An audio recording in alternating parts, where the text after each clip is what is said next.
Welcome to the Bro Show Live. What a Wow. great intro, man. It always gets me so pumped up to the song gets going. You see the intros. We have a great guest tonight. I just want to welcome Matthew Gates / Zenthanol / Bug Master. Thank you for your bugs. Hey, everyone. Thank you for your bugs. Make sure you check out Matthew Gates at Zenthanol on YouTube. Matthew, you're Sync Angel on IG, right? You got all of That's right. Sync like synchronize, not sync like the kitchen sink. Yeah. So many good videos, so many good bug IDs, and just. He also has was it a Discord or a Patreon? I can't remember which one. Or both. Oh, they're connected. Yeah. Nice. That's what it is. The Patreon to get to IPM. Yeah, the IPM support Discord. If you join my Patreon for as little as $1 a month, I will answer your questions, generally speaking, for IPM. And it's a great way to support people on a budget, home growers, things like that, because ultimately it's very important, for everyone. Imagine all the home growers who might, just surreptitiously or accidentally get grows to their own friends or bugs and pests and things. It's not great, and certainly happens on a commercial scale too. So it's my hope that more people can kind of up their game, and as a community we'll be more resilient. That's awesome that you offer that, man. Mm-hmm. I'm always getting pictures of bugs and sending them to you and being like, hey, is this what I think it is? And I've got like a 50% shot of nailing it so far. And a lot of times I'm like, oh, thank goodness it's not what I thought it was. But Matthew's great for identifying all of that stuff. If you guys haven't heard of him, he's one of the very most knowledgeable IPM specialists in the cannabis industry. So we're very, very excited to have him on here. And a founding panel member of Growing with My Fellow Growers as well. Yeah. It's the one thing is Matthew has always given back to the community with identification and solutions and everything else. And it's just, great source. Thank you. He never acts like you're bugging him when you hit him up. Bugging him, get it? He's always saying really big words, though, so get your bingo card out and start scratching. Yeah, definitely read get a thesaurus before. Mm-hmm. I might hit you with loquacious, and you're going to be like, I'm not sure if he's making fun of me or verkund. That's one of my favorite ones I learned from you. Love the bug verkund. Yeah. It's a very polite way of saying. You just posted, Matthew, about the vibrating electrical waves repelling insects or. Oh yeah, the radionics. Yeah, I can sometimes get on a soapbox about things that might not be conducive to your bank account or results for pesticide. We always talk about bro science, right, in the grow scene and products that may or may not be worth the money or efficacious like that. And here you are in the IPM scene doing the very same thing, teaching people what may not be worth the money. That just reminded me Skilbo's little interjection there. And I think Skilbo and Matthew are going to be loving each other this episode. Sulfur, baby. Well, speaking of effectivity, is it too early in the show to ask how effective is Bavaria Bassiana? I would like to know because it's expensive, right? It's super expensive. A pound of the WP, $100. You're going the wrong place to get it. You got a guy. Yeah, I heard. I just heard about this from Spartan the other day. Tell us, Spartan. It's like a little vial gets to 50 gallons or something. Yeah, I got one. Yeah, I've got one too. You can get it from Brandon Rust at Bukashi Earthworks. He sells the spores. It's pure spores. No filler, apparently. Yeah. So, that's well, then I'll start off with this question with an answer that's going to be very, very boring, which is it really depends on what you're trying to do. I like to use it quite a bit, but you're right, it is expensive in a lot of cases, especially the commercial products out there. I will say this though, there are also other Bavaria products, Bavaria Bassiana products out there, and something I talked about recently is that when I worked with a commercial grow for Gerbera daisies and roses, we would use Bavaria quite a bit, especially for silverleaf whitefly. In fact, Yeah, so like that was one of the places where I got to be really, really familiar with it, and I actually talked with some of the USDA researchers and other folks who were really instrumental in some of the like early product creation of Beauveria.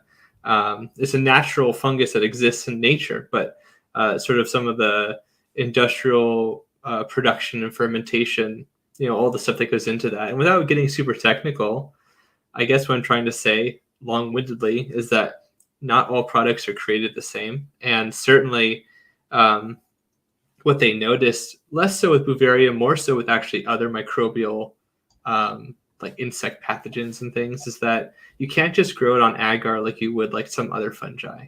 The problem is that the more you culture, and especially if you keep like vertically culturing that way, your issue would be that they'll lose the virulence traits, the genes that they need that will like produce like toxins and enzymes that like break down the exoskeleton and all this other stuff that makes them really effective.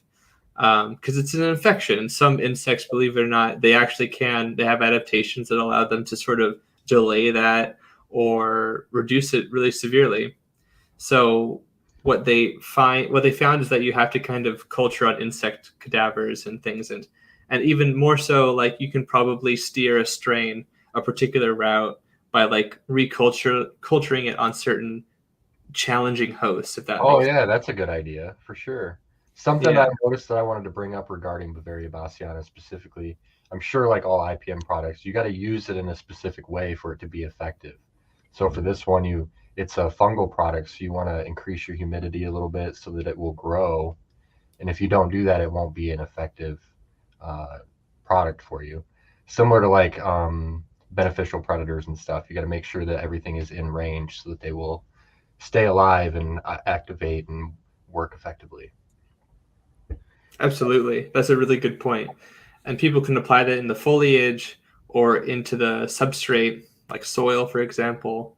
And more spores on contact is always good, which is why having something that is, more spores or a pure spore material with very little filler, no filler, or not using like other inocula, like you'll get things like hyphae, and sort of like inoculated tissue material. And traditionally, that's usually less appreciated, less ideal than like a spore, because, and then on top of that, when you produce it industrially, you want to make sure that you're producing cultures where the spores are typically very viable. In nature, you don't always have. I mean, the spores have to be, some of them, of course, to germinate, but there's a reason why a lot of organisms, even plants, used to make spores before they developed seeds. And there's a reason why seeds have overtaken spores. It's because they're hardier, sturdier. They can weather conditions, usually, depending on the condition, better. There's a lot to that. Of course, also the fruiting body on top of that, for a lot of plants, that's a big deal. So. Yeah, that's a good point, that seeds kind of took over spores' jobs in the world. I didn't think about it that way, but of course they did, because they are more hardy. They can survive a little bit of a drought or a little bit of this and that, and then wait for the right conditions to pop up. I was thinking about the distance that spores can travel versus seeds too, right? Because you think, seeds might just fall out of the tree or whatever, right? But no, like a lot of these seeds are getting eaten by birds, and these birds are flying, hundreds of miles, and well, maybe not, I don't know how far they're going with the specific seed before they're letting it loose. You know what I'm saying? But spores, I gotta imagine, can travel much. Depends on how much fiber they have for growing. Fair enough. It's all about the diet. It's true though. Yeah. And the spores can move great distances, and of course, we still have pathogens of plants that have spores, so it's not like they're totally outmoded. But I think you'll find them like in the stratosphere and stuff. Spores are so light, they're gonna fly everywhere. Powdery mildew is everywhere, whether it's able to grow and activate. Thanks for the reminder. well, that's the thing, is when you tell people that you have to turn off your environmentals and you have to increase your humidity, as like a shitbag grower, it makes me go, well, I hope it outcompetes my powdery mildew issues that I sometimes face. So to stop everybody from panicking, isn't it? Matthew can probably tell us better, but isn't there millions of strains, but there's only 2 that can infect cannabis?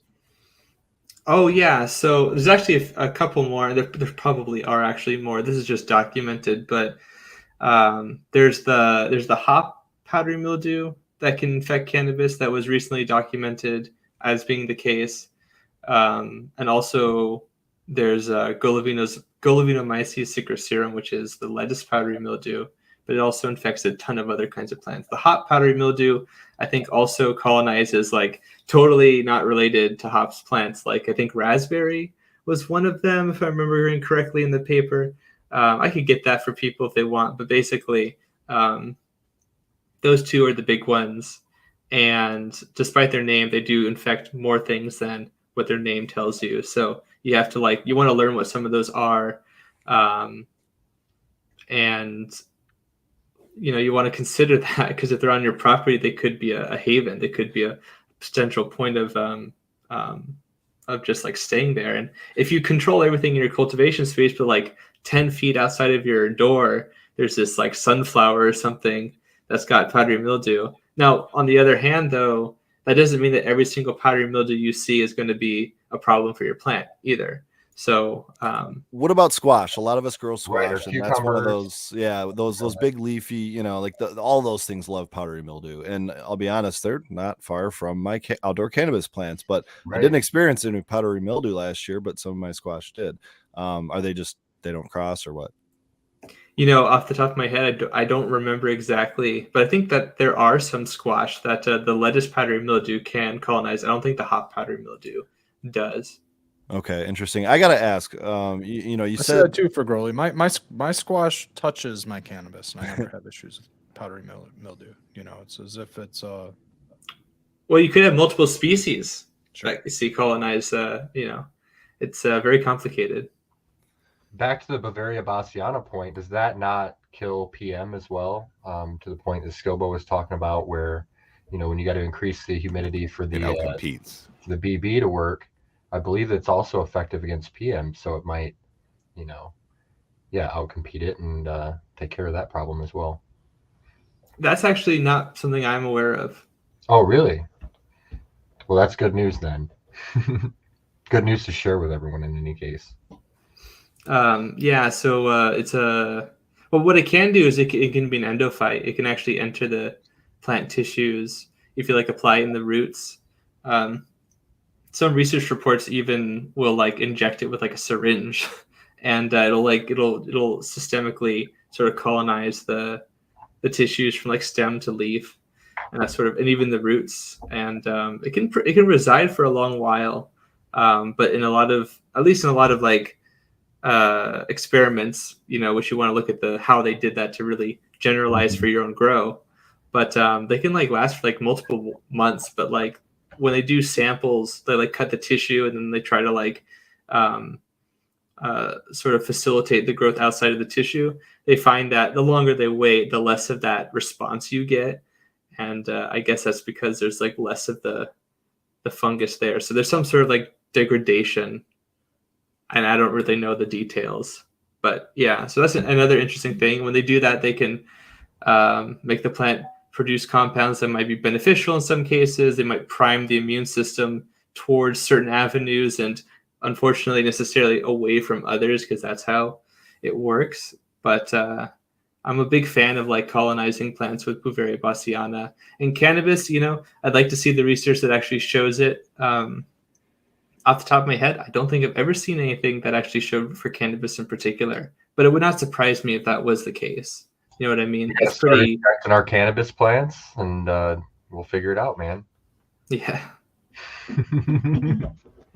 So what do you use for IPM yourself for cannabis? Well, what am I? Well, just generally as prevention. Well, for me personally, I'm a major fan of predatory mites. I like to maintain their populations even when I don't have lots of pests. I feel like that's for a lot of people that might be a little expensive. If you're able to incorporate banker plants and things like that, which not everyone can, that really helps out because then you don't have to buy them so often.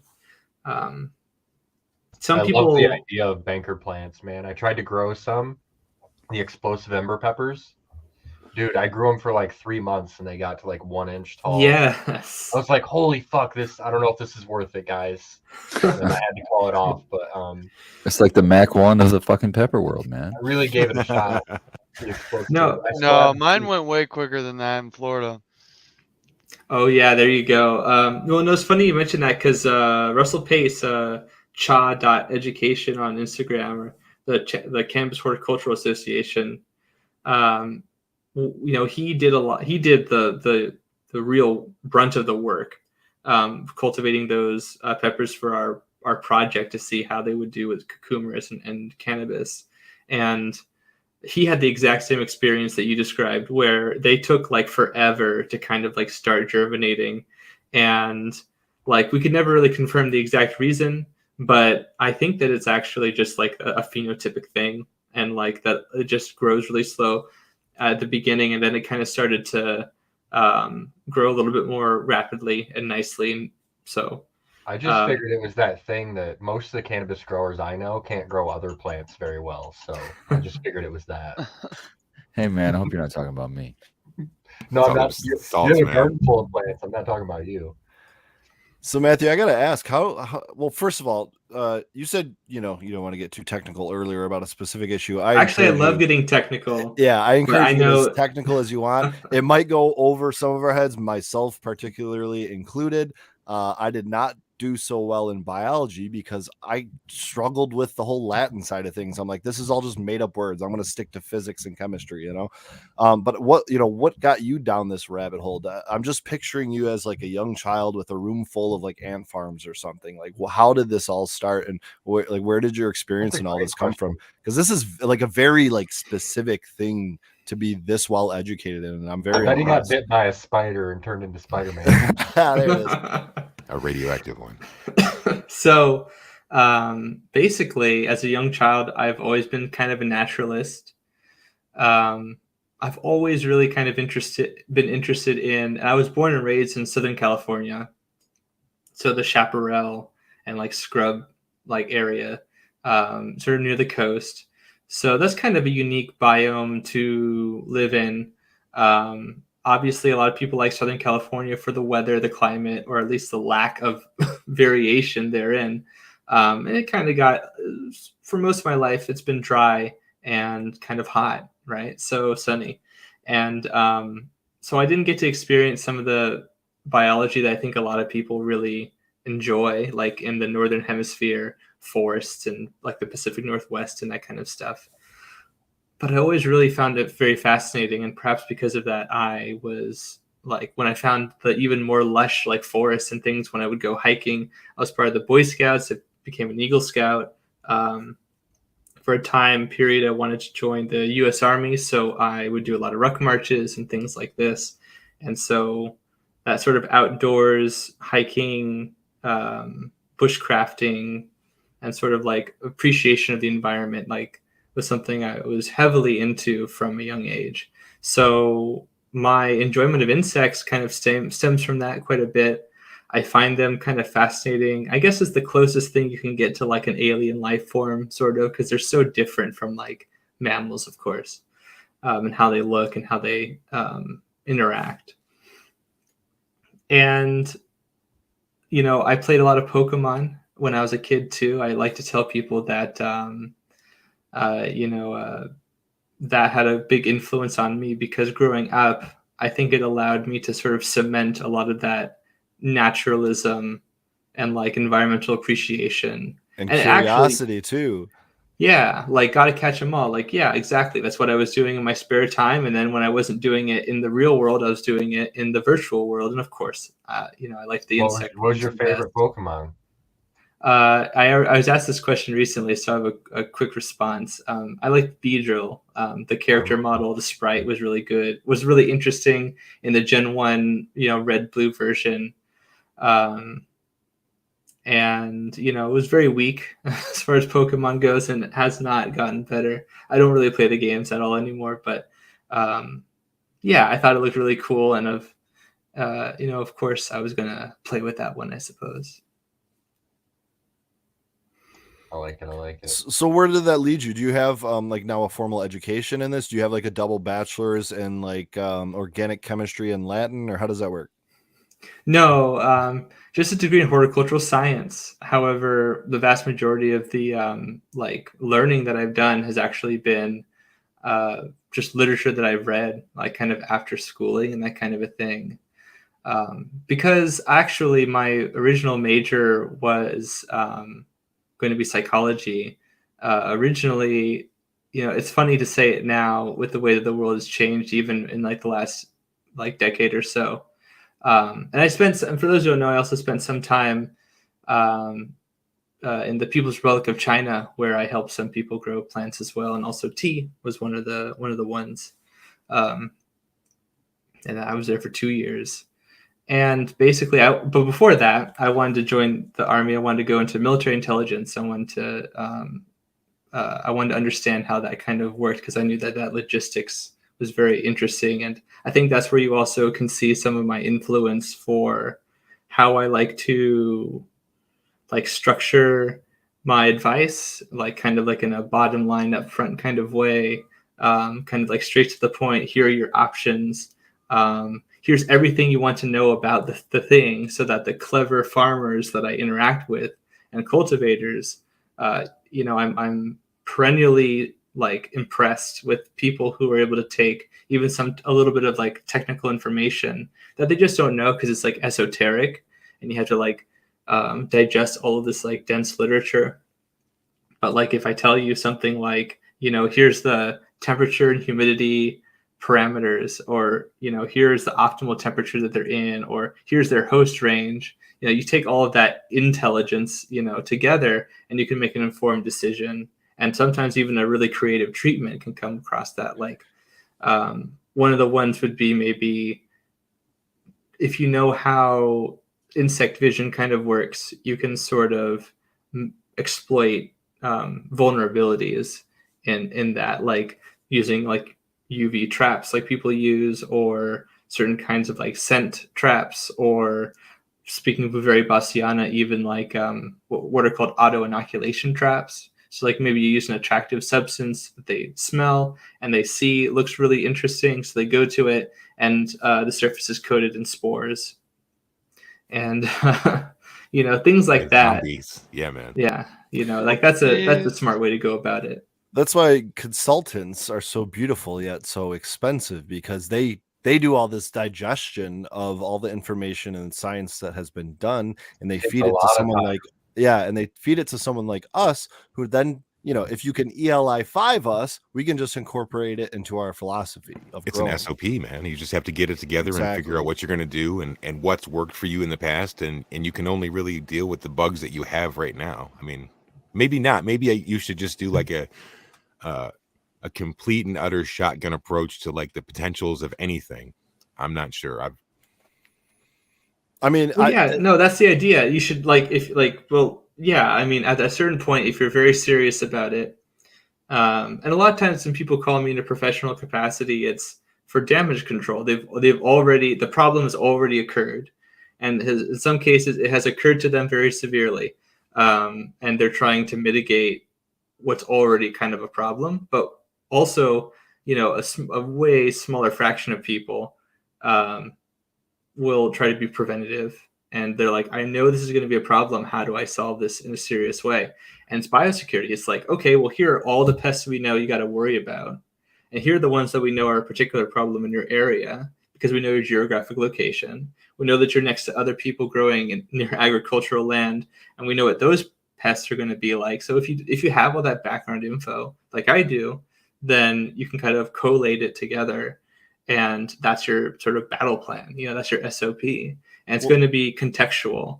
Like, of course, you should plan for all possible scenarios that are like likely, like most likely course of action. That's some military decision-making process, if you want to call it that. Though. Yeah, it's like every season you're going to have something that happens that you're not going to be prepared for, and you're going to basically put that into your SOP for next season. Like, okay, we're going to really be on top of this next year. Exactly. I think you've given us one good tip, and it's the part of your IPM was predator mites. But in regards to IPM specifically, and if we're just speaking generalized, advice to home growers, what other IPM advice would you have? Maybe something a little less expensive, because I actually do predator mites as a preventative every month, and yeah, it's not cheap, but at a certain scale, you just have to. You have to do it. I feel cost like to you do have to do business, it. man. Yeah. So Um, what Gotta other yeah, get, tips gotta do you get have? a group together. really quick before he says this, I just wanted to mention that on the preventative sense that Matthew was just talking about, he shares on Instagram all the time, like, hey, here's where we've experienced spotted lanternflies, or here's where we've experienced hop latent viroid in the United States. So that maybe it's not here in Michigan yet, but it's so maybe you don't prepare Oh, for it that is. yet, or that but sort it of. is now actually. Yeah, Yeah, I yeah. know. Yeah. I know a Well, girl I that don't just mean got any down everything specific 2 months thing, ago. but In like the commercial he market. shares maps Yep. to know what is and isn't around to prepare for. I actually think that's one of the best things like that I do is what you're talking about there. I think it's one of the most useful things to give people as info is like what is in your area. and especially like you're saying something very noxious like the spotted wing lanternfly pest, like that's going to be moving probably, it's probably going to expand. And like if you already know that's a problem before, like I live in California, people are eminently afraid of this pest because of the way that it costs like millions of dollars in damage. Not including treatment, by the way, of like grapes, orchards, just everything that's really popular and important in California. So yeah, having that info drop of location and what to look for and detection techniques, I think is like if people could just get that baseline as a community, I think we would do very well. Do you have a website? And if you do, shout it out. And second of all, can I make a recommendation? And you just create an interactive Google Maps where people can report it, and you can just create a giant map of the United States or beyond, showing these things. I know it would take some time and some effort, but oh my gosh, that would be insane to see. First of all, Well, great minds think alike because I've actually I've really liked the idea of doing something like that. I know that there definitely I've made use of programs like this for that have already been developed for other crops and other pests. So in fact, in some cases that already exists. If you already know what you're going to be looking for, like certain army worms coming out at certain seasons, you can kind of use that a bit like a proxy. But Zenthanol.com is the website that I use for professional inquiries, and you can definitely ask me questions through there. And if you're a home grower or somebody like that, then you can also contact me on Patreon if you wanted to, and subscribe and get some information there through Discord. And I also have free educational information for people like you guys have already very, and I appreciate it, sort of astutely pointed out regarding my pest primer series, especially rice root aphid, cannabis aphid, the hemp borer, russet mites, broad mites, spider mites, all those kinds of pests, western flower thrips. Cool. Those are awesome. Anytime you have any kind of a issue with a bug, go right there. Just go to his YouTube, search that specific bug you're looking for, and you're going to get more information than you thought you needed. So Yeah, I do. So I'll keep going. what specific mites do you use? Are there any mites that you can't use together because they'll just kill each other? That's a great question. Typically, no, not really. When I talk about the predatory mites I like to use, and we also mentioned the banker plants, which I kind of left people hanging on. So, anyways, the pepper plants were the ornamental pepper plants that we were talking about. The exploding embers are good because they produce pollen as flowers and they're ornamental, so they're meant to stay as flowers for longer. So basically, you get more flowers than you normally would on something like a pepper plant. But you can use a commercial pepper plant too if you want. It's just that it's gonna fruit way quicker. And then also they last longer, so you can kind of have this like army of mites that kind of will feed on the pollen, and then they'll lay a bunch of eggs. And then even when you have no pests, you still have a bristling population. You can use other things too as a banker for them. I like to use cucumbers mites and Swirsky because they actually do feed on pollen. You can use Californicus too, which also feeds on pollen and pests as well. But like the Persimmilus mite, the red mites that people often get, they only feed on the spider mite. So you can't really sort of bank them in the way that you could the other mites. And in that way, you'd probably still do the best to apply them as early as possible, which is why crop scouting is so important. Being vigilant, taking care of your plants, daily. I know the people that I'm talking to here don't have to worry about that, because you guys really care for your plants quite a bit. But that's why it's so important, because if you're able to nip it in the bud, then you don't really have to worry too much about buying a whole bunch of them, and potentially not even applying them every week. You could wait until it's either a season that you already know you typically get them, like usually in the summer when it gets hot and a lot of the ambient plants around you are dying, like the weedy plants can sometimes start to die. And that's when the mites they can actually catch air, and then they fly on the air currents and they find another plant. And they can feed on around 4,000 different species of plants, which is extremely, extremely severe. And because of that, they have a physiology that allows them to adapt really rapidly to new plants that they encounter. So bad mites can fly? There's a lot of really messed up. I didn't know that. Yeah. There's a lot. Yeah. That's terrible. Now I want to back up a little bit, Matthew, because this specific question that Biggs brought up is spawned from work, because we usually use Copert, as you know, I've mentioned many times on the show we do together, Cheap Home Grow. And a competitor approached us and claimed that, what was it? The combo of Cucumaris and I was trying to think earlier and I it couldn't was remember the combo. What's in the spickle? The spickle, hang on, I'll look. Isn't that Persimmilus? I think you're right. SPICA. Here, I have it in my history, so it came up. It is Californicus. Californicus, okay, yeah. So this competitor claimed that those two would try to eat each other and that we shouldn't do that and that we're getting bad advice. What is your opinion on that? I thought that was ridiculous, but what did you think? Yeah, because we use 3 or 4 different mites at work. Yeah, we use a different mite producer said that. Yes. Yeah. What were they trying to sell you? I knew it. They're everything. It's like their he already knew. It's like their mix, I think. Okay, but they had a mix, right? Yeah, we don't know yet. We haven't gotten it from them yet. Yeah, I haven't got the answer. As soon as I get it, I'm going to tear I don't know what the solution was. I just thought the premise was ridiculous from the get. Yeah, so I'll just say that there's this phenomenon called interguild predation or intraguild predation. Actually, I think both exist, but basically it's when you got two predators that feed on, they have an overlapping prey range. So one of the things they'll also adapt to do is feed on the things that eat also their food. Yeah. So that happens. But with the predatory mice, there's generally not really a bunch of and you can look up the literature on this. I think I've actually talked about this on a video or two. Basically, that doesn't happen for the most part, especially on the really big commercially,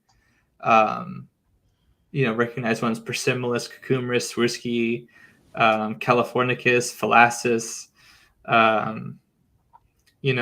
Also the Hyperaspis miles and the Stridulalaps. Those they don't really go after each other. I mean, am I going to say that there's a 0% chance that an adult might, under some sort of circumstance, feed on an egg or a nymph of another predatory mite? Maybe that happens, but I don't think it's going to be an appreciable amount that's going to neutralize your efficacy. Right. So they don't react to each other the same way. They'd be like, "Oh, there's a spider mite. I'm on that," Well, you'll find they'll walk by each other or something. This has been. Well, you're going to see it to the point, if it gets to the point where they outcompete each other, where you have the problem that you put them in there for in the first place will show up. if you don't see that happening, then you're not seeing, like Matthew's saying, you're not seeing an appreciable number of deaths to this. So they only Yeah. become a food source for each other once it's like a survival thing. There's nothing else for them to eat. I could see under a starvation condition where that might happen a little bit more likely, but the issue is that It's good because they clean each other up. Right. That's Yeah. they could even cannibalize. I mean, like, so like another reason why that's a little bit of a ridiculous statement is that, I mean, like under some context, you could even get them to eat each other, right? Under a starvation context would be one example of that. Or like, you know, you can get predators sometimes to eat things that they normally wouldn't if you give them a no choice situation where the only prey is something that they rarely eat or never eat, you know, and they'll through desperation they might even try to do that. But you know, these predatory mites are blind.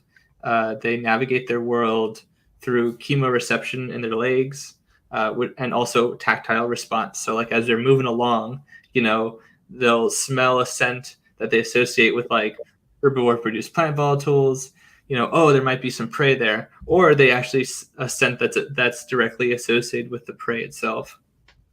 And they travel to it, and then you know, like there's other things like I know there's a Persimmilus product that recently came out that it's Persimmilus, but the Persimmilus are like somewhat starved, and so they haven't like fed in a little while, so like they come to you like super hungry is the premise. And they're like colorless, or they're like, you know, sort of a pale color. Persimmilus are typically red, so like they're marketed like you can see the progress, right? So like you can prove, and I feel like almost like the marketing point there, because I know that biocontrol companies have had to convince people to use biocontrols, even though they, in my opinion, they work a lot. They work well, but if you don't use them appropriately, then you just spend a ton of money and it didn't work, and people don't like that. So I feel like that's where that like logic comes from. Like here, you can literally see they used to be this color, now they're this color. Stop telling me that they're not eating the mites. You know what I mean? Yeah, that's kind of cool, but it's kind of cruel in my eyes too. Like, is that cruel? Yeah. I don't know, man.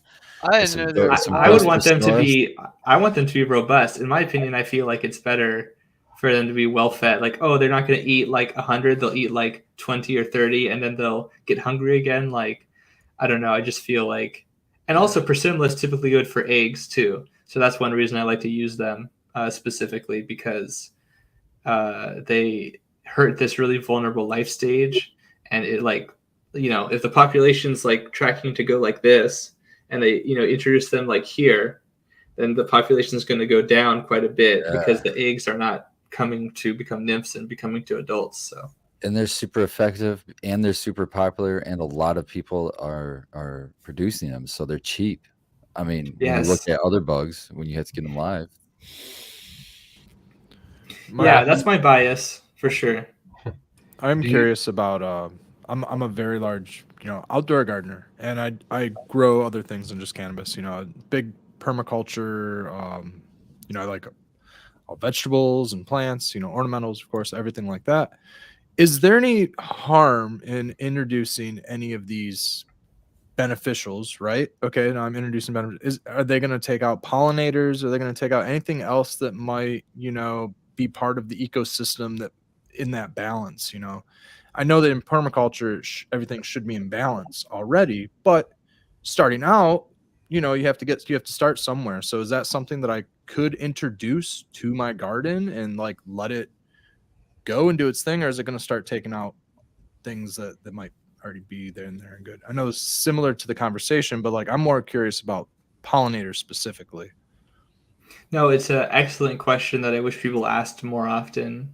I've certainly talked about it in other venues because it's a thing that is underappreciated. This idea that like, if you like Beauveria bassiana, right, is my go-to example for that. It's a broad spectrum entomopathogen. So it feeds on tons of insects, which means that it feeds on tons of insects and not just the things that are going to hurt your plants. So if you're ethical, if you're trying to be conscientious of your environment, which not everyone is, but I certainly want people to be, then you want to like be very measured with how you're applying something, even like a reduced, harm pesticide, like a botanical insecticide, like azadirachtin or pyrethrin or something like this from a natural source. If you misapply this, by which I mean that you apply it too often or too much or too little even, you might select for resistance even. These are actually compounds that the pests might even interact with normally. So maybe even the selection pressure is more likely to be there. Certainly, I'm going to do a spider mite presentation with Chad Westport on the SCP-02 Future Canvas Project channel this Tuesday at 3 p.m. PST. And that's a point that I'm going to drive home into the ground, because like spider mites are really good at adapting. They've even adapted to like abamectin and malathion and various like really gross stuff that you would never want to even apply on cannabis. We just got this spider mite question in the chat if you wanted to answer this really fast. Oh, sure. Does Matthew think spider mite eggs can lay dormant for a period of time? Under the right temperature, I think that is true. But typically spider mites, they overwinter as adult females, and they have to go through a process called diapause. And what stimulates that, which is kind of like hibernation, is changes in the environment, like light level. In fact, I'll go over that in the presentation, actually. Light level, certain light spectra, and also the temperature kind of getting colder. And so they'll go to seek out even like the soil or like leaf litter in nature and things like that. And that's how they typically overwinter. But like people will ask me, if I had spider mites, how long do I have to wait until, like, if they laid eggs, won't they just wait? And it's like, no, they have no idea about their environment. They're an egg. So if you keep the temperature the same, they'll hatch. And then there's no food for them if you like don't have any plants, and then they'll die very quickly afterwards. You said that some of these, bad bugs can become resistant to certain sprays or whatever if we use them wrong. Is that possible with beneficial bugs like predator mites or nematodes? So the technical answer to that is yes, but I think you'll see that more often with things like certain microbial pesticides or microbial applications like Bacillus thuringiensis or Beauveria bassiana even. Less so for like the predation. The adaptations you usually get are like behavioral, which might not be super robust. But we do see, believe it or not, I mean, if you're hip to the knowledge, then there is literature out there that I like to talk about where they've shown like different populations from different parts of the world of certain pest species, like spider mites or whitefly, for example. They have tons of these, like what we call like biotypes or strains, and they can look very identical morphologically, but they actually have differences in how they are predated on by like predators that we would use commercially even. It can be actually kind of interesting in that way. But generally, like it's not really in the same way as like a chemical, like a mutation or selection pressure for like chemical resistance. It's a way more complex and nuanced adaptation. And by that, I mean like it's less likely to happen more robustly in something like a spider mite, for example. But that's kind of my mind just kind of goes down the path of if I was a producer like an insectary or something. I wonder if I could really put a really, really low, super low dose of some sort of, I don't know, popular Sulfoyl X. That's a popular one that's sprayed. And then market a beneficial mite, predator mite that is fucking resistant to whatever, Sulfoyl X or whatever. That they would probably make the bank. He's trying to be the next Bayer of the cannabis world over here. GMO fucking predator mites and nematodes and shit.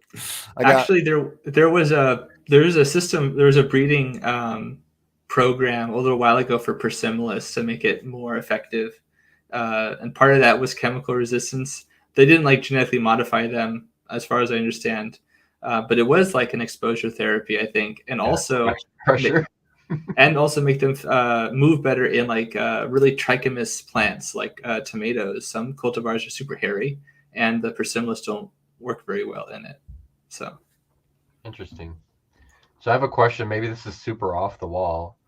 Has anyone ever tried to make a product that's more that the purpose is to like camouflage plants, so like they're less apt to be attacked by pests. So like pests seek out plants because they seem Essential tasty and oils, stuff right? like that. So is there anything that like makes a plant seem less tasty to a to a pest?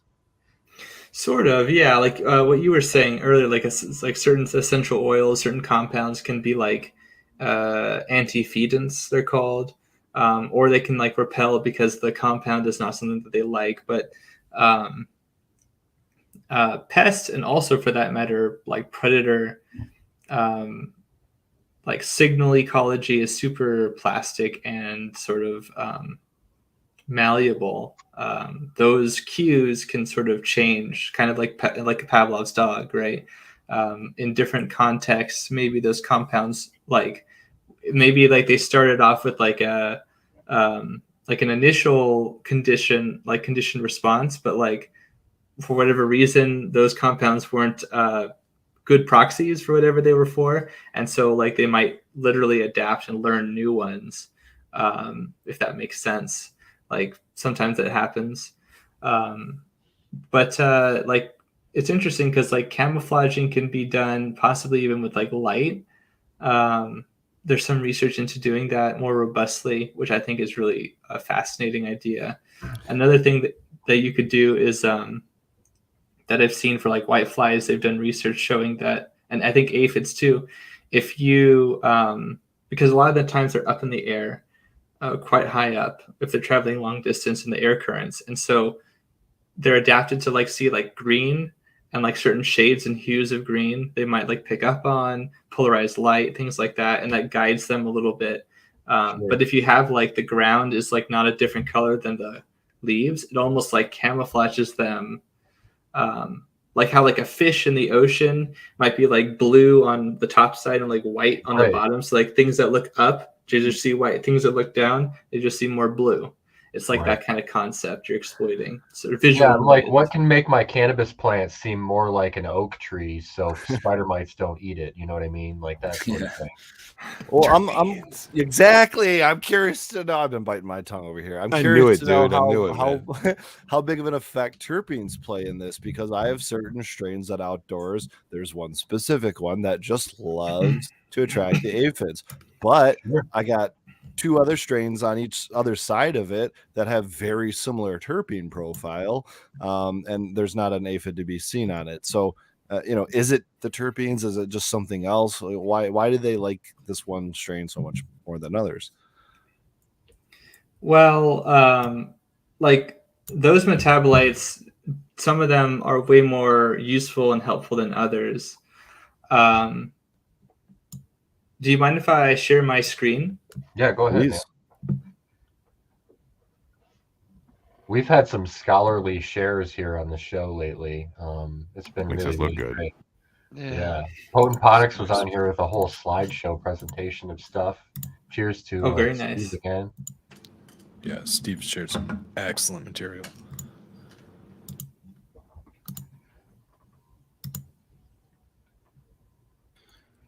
We have a Nice bunch shot of, of Pedro's grow room, man. It's awesome to see him in chat.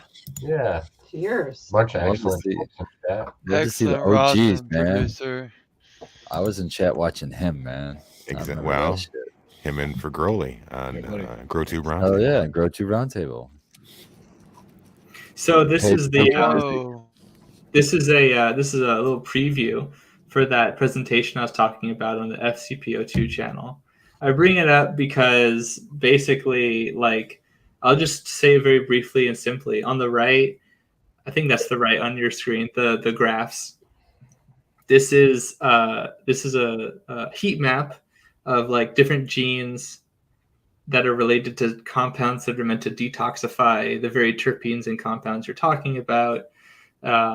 And in fact, it's very, very common for spider mites. If you raise them on one kind of plant, they'll adapt to that plant. They're hyper generalists, but when you get a population going on another plant that they're not super adapted to, even in the span of like 0 generations or even 1 or 2 generations, they can upregulate certain compounds. And as you can see, like some of them were more upregulated on tomatoes versus the Thaliana or the Thale cress plant or bean plants, So like, and all of these are to do, all of these have to do with detoxification in some way, shape, or form. Like the blue ones, those help to just it's called efflux. They just take the toxin and they just export it out of the cell or whatever they're interacting with, and just like flush it. Basically, they're like, all right, time to excrete this really quickly. Like, don't let it become toxic in the body. That's gotta be pleasant. Yeah, the peptidases and things, the GSTs, those are all like meant to just like break down toxins and stuff. So what I'm trying to say is that yes, some of these compounds are and have been shown to be related to resistance, but I'm always wondering about, like, you're probably not going to make them immune is the thing. That's the thing, really. I don't know about you guys, but I understand some of the words on that screen. Like, Yeah, man. Breeders, saliva. Well, then Matthew, isn't also a thing that, like, on top of all of that, you then still have you have to take the whole thing of how the insect or the target, will say, is going to be, especially the short lifespans they have, they're going to fucking be trying to adapt away from that anyway. So you have to like constantly keep up on stuff, because I don't think there's ever I think the best thing I can think of for an IPM is like another bug that eats it, because I haven't seen a resistance to getting eaten yet. Yeah, and in fact, that's a really excellent way to also defeat the selection pressure problem. Maybe you worry about that way less. I mean, you should always worry about it. I don't want to treat it like not serious, because it is. But like, if you're like using a compound, and maybe if you're limited to like certain botanical insecticides, you're like, oh, well, I really don't want to select for resistance. No problem. Introduce some predator mites too, or some other predator, and like the ones that survive. Well, the other thing is that these adaptations that happen to chemicals, basically you get 2 kinds. There's others, but like one of them is what we call a point mutation, where basically like something about the substrate that the compound is supposed to like bind to does not happen, or doesn't happen very well. But that usually has physiological costs, because the reason why it was really great the other way was probably optimized for something to do with physiology. Those adaptations are only really helpful because the compound is toxic, but it might make things like it might make it like slower, like maybe other parts of its nervous system are literally just slower for it. They're more resistant, but they also don't bind very well with the good stuff. You know what I'm trying to say? So things like that happen. And that might make them actually more vulnerable prey for the predators even. So, yeah. So anyways, this was just a slide that had some of the technical names for some of these compounds and spider mites. And, like they have actually 2 sets of genes, one from a bacteria and one from a fungus from like many millions of years ago through horizontal gene transfer, that allowed them to break down some compounds that insects and mites typically aren't able to do. And they even have more cytochrome P450 genes than humans, which is really staggering. That's so anyways, insane. Anyways, those are in your liver right now, breaking down the cannabinoids, by the way. Those are what those do. So I want to share one thing that me and you, Matthew, have talked about again on Cheap Home Grow, but for Growly's sake. And this is a theory of mine, but run through Matthew, and he thinks it's possible. Very good, very possible even. And Matthew, you can take it after I propose this, but I think when you use predator mites also, that you can get the same responses in the plant. And as if like it's not going to be determined, the plant's not going to determine whether that's a good bug or a bad bug. It's just going to want to try to defend itself when it's increase terpenes as defense. One of the exactly. Yeah, man, I'm going to go order 10,000 more mites. I'll be right back. To do that is terpenes. So Matthew, have you seen any white papers or anything that might help support that, as far as just the presence of any insect increasing terpenes or anything like that? Sort of, yeah. So that's definitely happened. There's a lot of literature about the innate immune response of plants. And innate here has a specific immunological term. Like humans have and other vertebrates have an innate immune response and what we call an adaptive immune response. Not that the other one doesn't adapt, but it just, just go with it. Those are the two terms they decided to use. And plants have a really robust one. They don't have like white blood cells and things like we do, but they do have microbes, and they also have ways of like detecting compounds and structural molecules. Like if an insect comes along and it pierces the plant with its like claws or whatever, or if it's a pest, it's like feeding on it. You're right. The plant cells don't actually know. Like they just know that they're experiencing like chitin in the exoskeleton. Exactly. Or as all the predators chitin. die off, that's what you're getting. Those exoskeletons are breaking down into chitin that the plants are taking into, going, hey man, I'm under attack. I got to do something about this. It's like using insect frass. Yeah, exactly. And that's why those things work, because you're stimulating, you're priming that response. And that's also how certain, microbial mutualisms that people try to establish, that's why they work well. It's not because the fungus is like necessarily, I don't know, there's an anthropomorphization that's going on sometimes that I'm not altogether happy about, because I think it leads to a misunderstanding that could be very bad. But yeah, like it could just simply be that there's this fungus in there, and they're just reacting to it. We almost need the hashtime song to give everybody's brain like 60 seconds to just like decompress and think about it. I don't have. Yeah, definitely meditate on the. Matthew, what was one of your favorite movies, A Bug's Life? I wasn't a big Bug's Life fan. I mean, I liked it as a kid, but like I liked it. What about the other one? There was one about ants. Yeah, I like that one. Yeah, I liked both of them. I think that they hold up really good as films still. Even I really like the message. The Locust. Yeah. So I mean, was it so William Matthew, Dafoe? when you got older than 6 or 7, how about Starship Troopers? Did you like that movie? Ooh, good. I did like that movie. Oh, and Awesome. a very famous actor was the Intel guy for. I was gonna say, would That's you be right, the guy yeah. that's like, find me the queen? I want to talk to the brain. We're like, bring in Matthew Gates. Yeah, exactly. That'd be pretty cool. Yeah. Or for those who play video games, there's StarCraft and the Zerg. Yeah, dude, they need to remake that since they're remaking everything. I think Spartan knows. I think you've seen me post about it, but like my favorite video game franchise is the Metroid series with Samus Aran, fighting the Metroids and the space pirates that have like sort of an insect sort of body too, and. Just like a side, could you imagine? It'd be like it'd be a cross between Ant-Man and the Metroid, where you'd actually shrink down a little bit, and then you'd be the size where you could just blast these things. You just go into grows, you just jump around on canvas leaves. Well, that's Sign me up, dude. Magic Wants anyone? Just blast off his own Only beard. Hollywood. Running around like Master Chief, fucking taking them out. Yes, exactly. Has anyone ever asked you a ridiculous question, Matthew? Like, if you could be All a the time. predator bug, what would you be?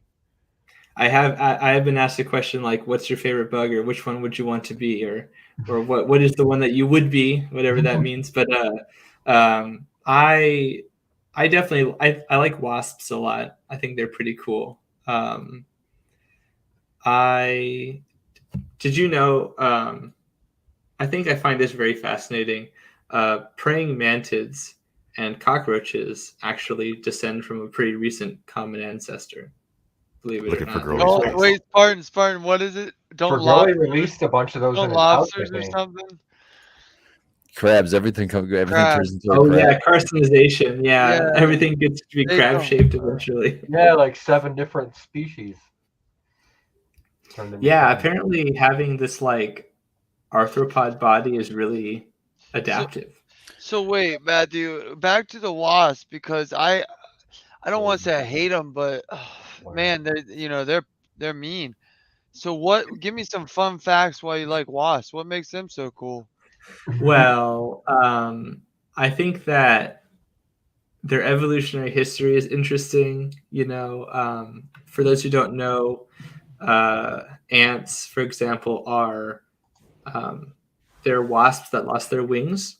Basically, evolutionarily speaking, they're related. They're part of the same group. The bees, the wasp, and the ants, and what wasps are the most primitive sort of lineage there. What's up with the ants that have wings, bro? Those are flying They ants, lost. bro. They don't- lost. they don't Yeah. have They stingers. lost their stinger too, or did the wasp get that later?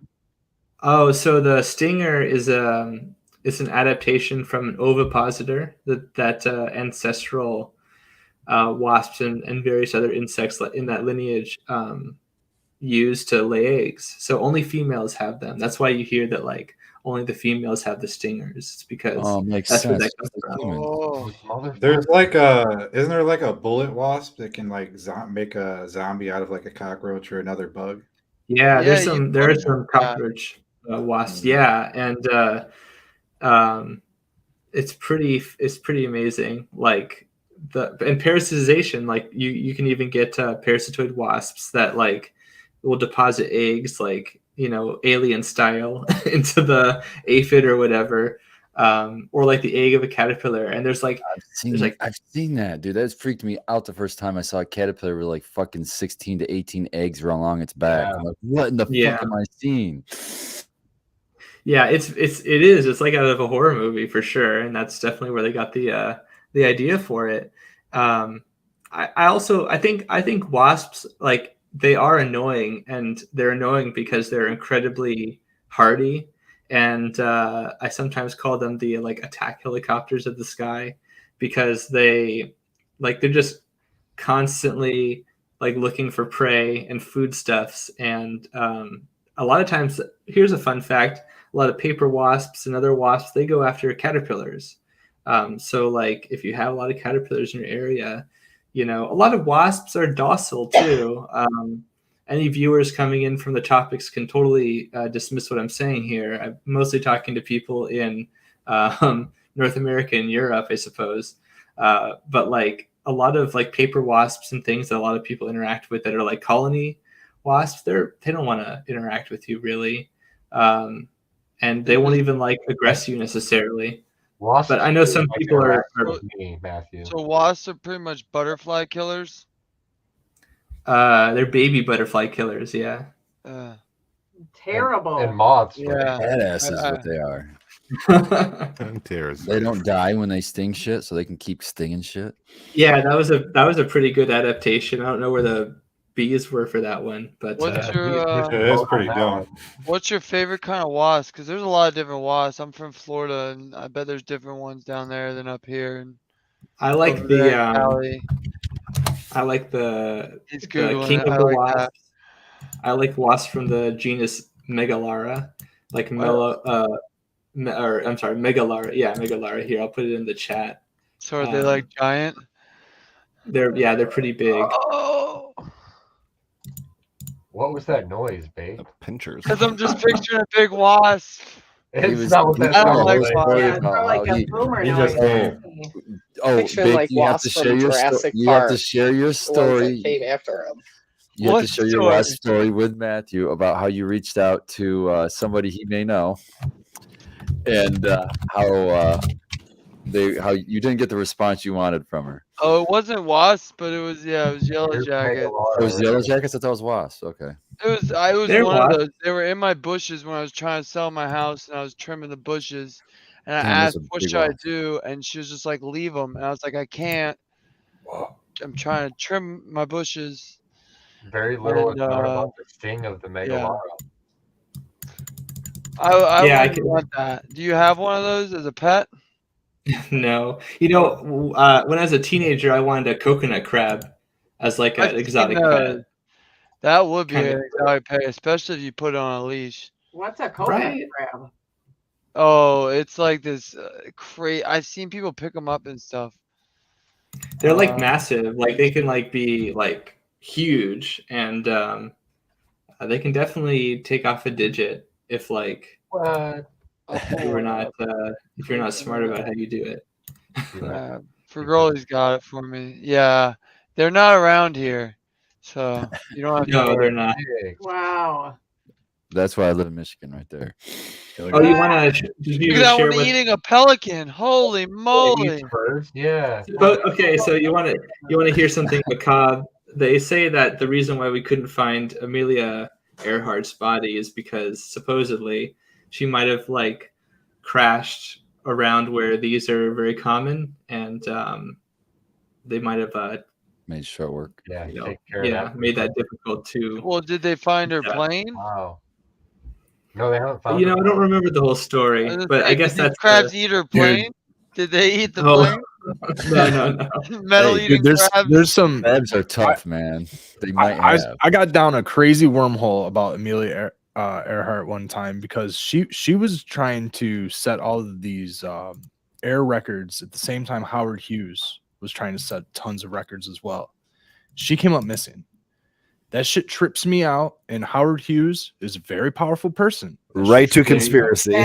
Straight into it, dude. I was like, whoa. I think you're onto something. I Dude. did, Dude. Brad. And I couldn't find anything that connected the dots, but I started connecting the dots. I I've was never like, heard. "Ugh." I'd like to hear Like more about that. this. To be I don't know if honest. we can, man. We get shut down for it. Oh no.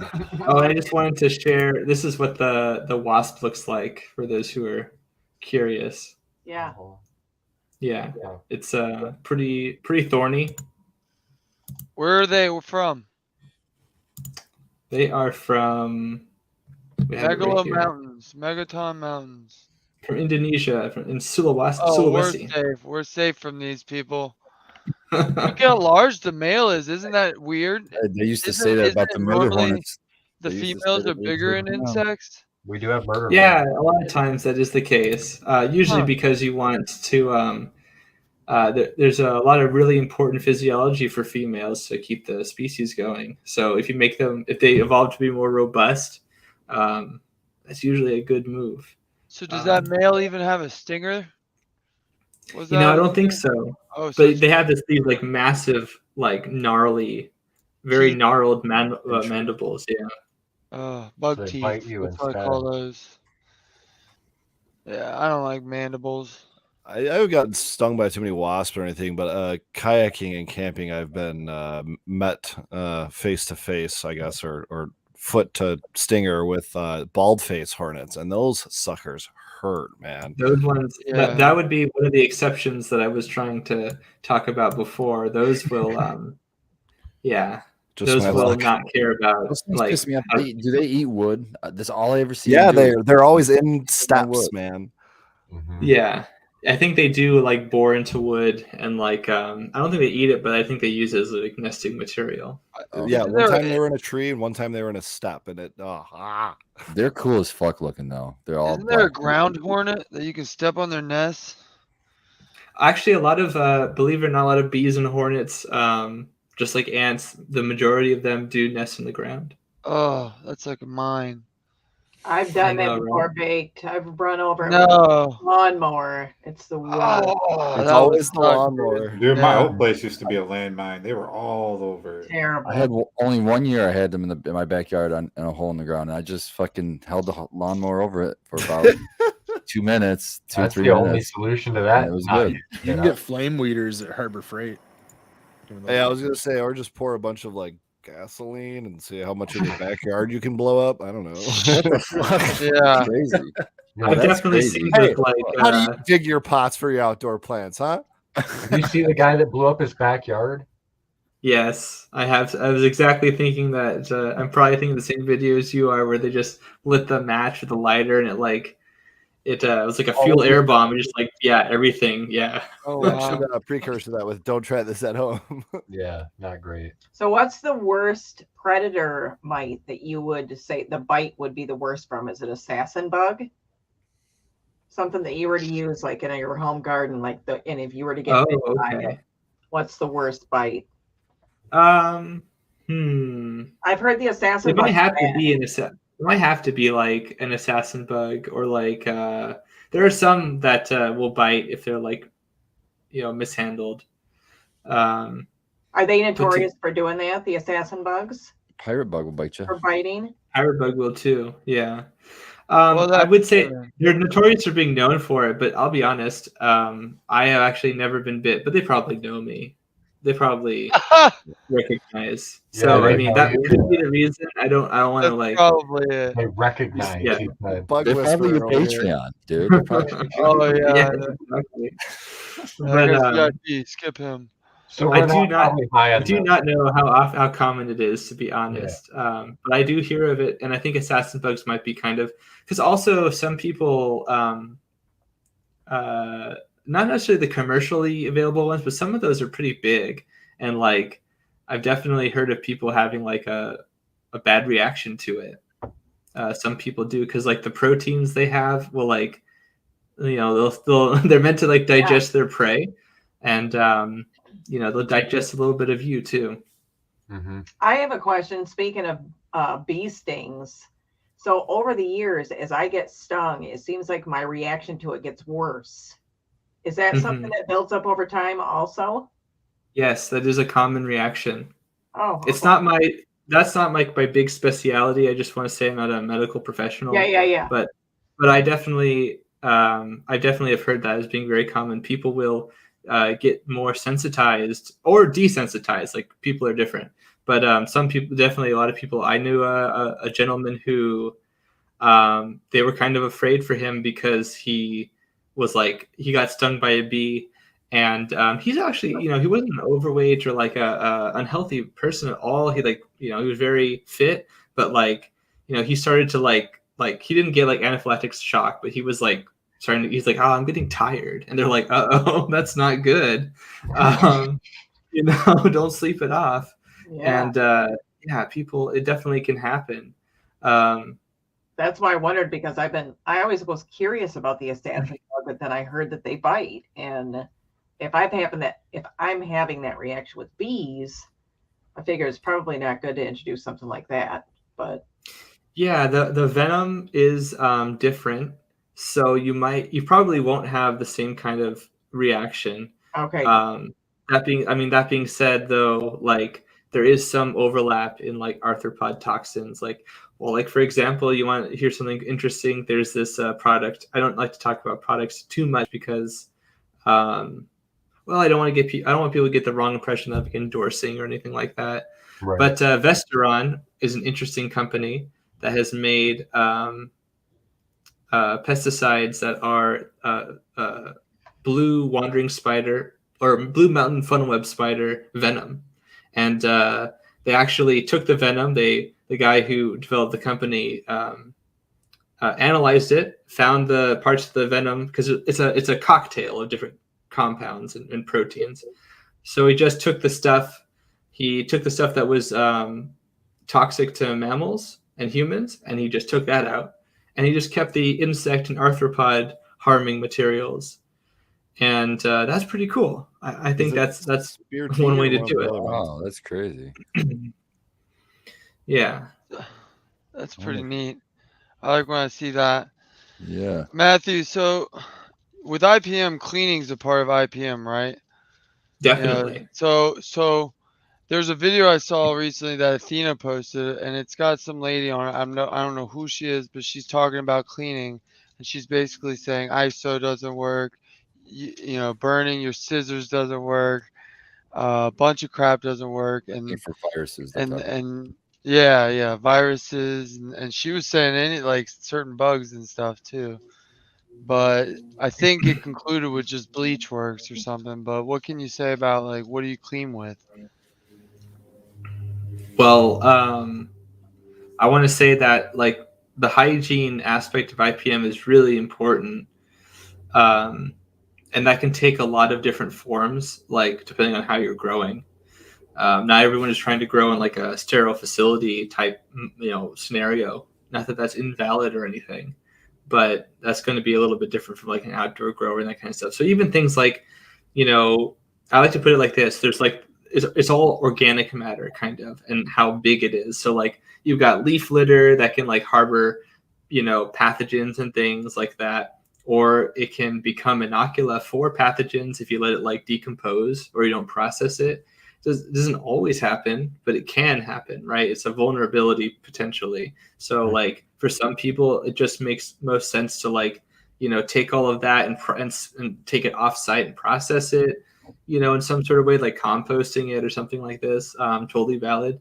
Then you've got like the actual like cleaning of like residues and biofilms and things like that. And like people have sometimes a misunderstanding of like the difference between cleaning and sterilization, for example. So like you want to clean first and then sterilize if you're doing something like that. So you want to like disrupt all of that like biofilm and like protective material and organic matter, because if you use a sterilant like an oxidizer, even some of these like really great things that are not super toxic or anything, but they just oxidize.